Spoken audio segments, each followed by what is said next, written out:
it's funny how you immediately see yourself in the camera and the angles that you're at, and how quickly things get immediately changed up.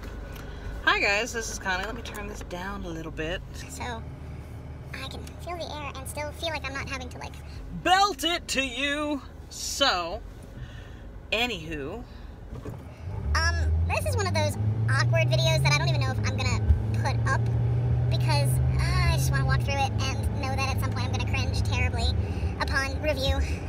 But definitely, it's not something you think of until you're actually walking through it and go, oh my gosh, it is true! Like, you think it's almost this, like, fantastical idea.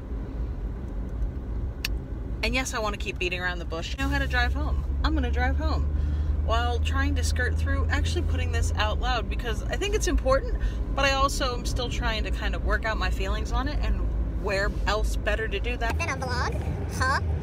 And it's the first time in a really long time. It's just me in my car and God and you, and I miss talking to the camera by myself without anybody else around. I guess, truth be told, it's happened twice since I've been married, and it's one of those things that you never expect to actually happen until you start walking through it, which it doesn't. That sort of thing doesn't make sense to me. Let me come right out and say it.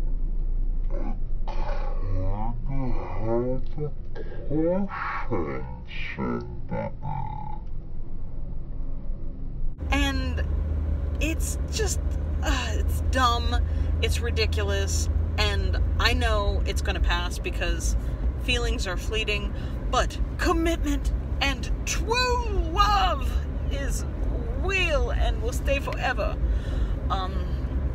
Only because you make it. I choose. That's one thing I learned a long time ago. Oh, I came right out and said it. Yeah, I kind of have a crush on somebody who isn't my spouse, and that feels wrong and weird, because for a long time I dealt with, well, first off, there was a season of I called it 10-second crushes.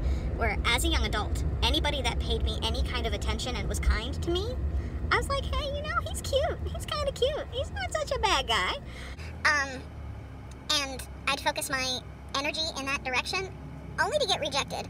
But also did not have a very wise and discerning heart, because, like, God allows people to be in your life for certain seasons for a purpose. There's always a purpose behind it. And if you get caught up in the filters of, but he's so cute and I'm all up in my feelings, you lose sight of whatever it was God placed you in that position, whether it's to speak encouragement as a loving brother or sister, or if it's to pray for somebody because you don't know what kind of struggles they're dealing with, and so you're supposed to focus your energy in that direction. There's so many different reasons, and there's so many different times where I feel like I just fell short because I would get all caught up in the feelings.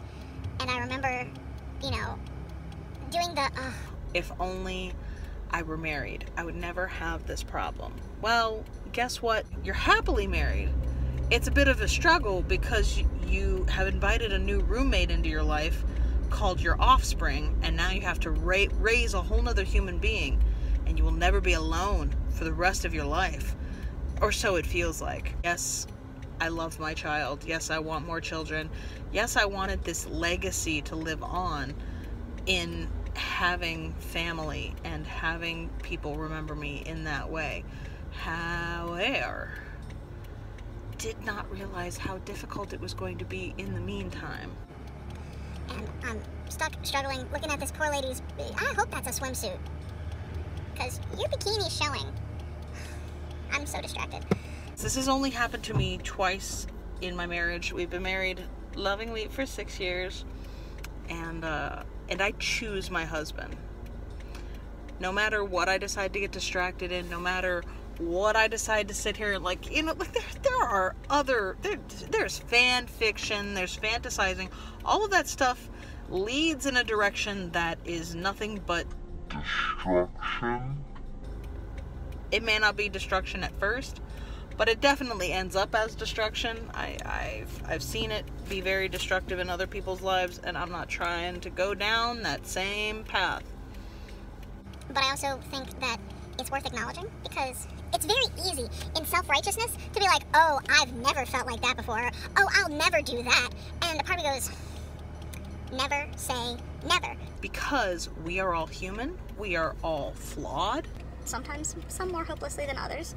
And it does happen. People make mistakes. However, there are certain choices that I have made, and I want to do the best I can to honor those decisions. And one of them is going to be knowing what kind of a sexy beast I have at home that I'm married to! Which, y'all can just roll your eyes and ignore, because he's mine! Woohoo! It's interesting because I think there are certain qualities in these people that, like, I definitely know that they are in my spouse. My spouse is not lacking.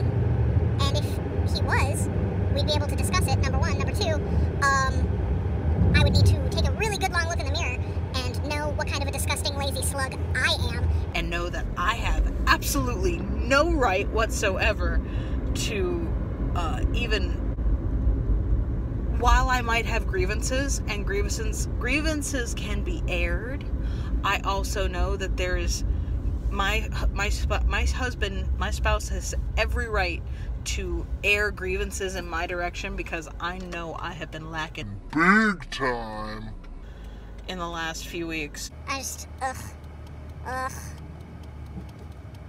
been such a slug. On the bright side, there is always another day. Well, we have life. There is hope with every breath we take. And I'm very thankful for that. Very thankful for life. I'm thankful for the blessing that is my daughter, because, oh my gosh, have you seen my kid? That kid is like the cutest kid on the planet. And I'm not even the one that says that on a regular basis. More people tell me that than I have to say it. So obviously there's something everybody else is seeing that I don't have to brag or flaunt. So it's nice. But, you know, I think we're doing something right. Which means that even if I kind of get caught up in my feelings occasionally, I don't have to be run by them, or I can choose to live a different way so that I have different feelings later that go coincide with the choices that I have made. And I'm not talking about faking it to make it. I'm making a choice. And it ain't fake. So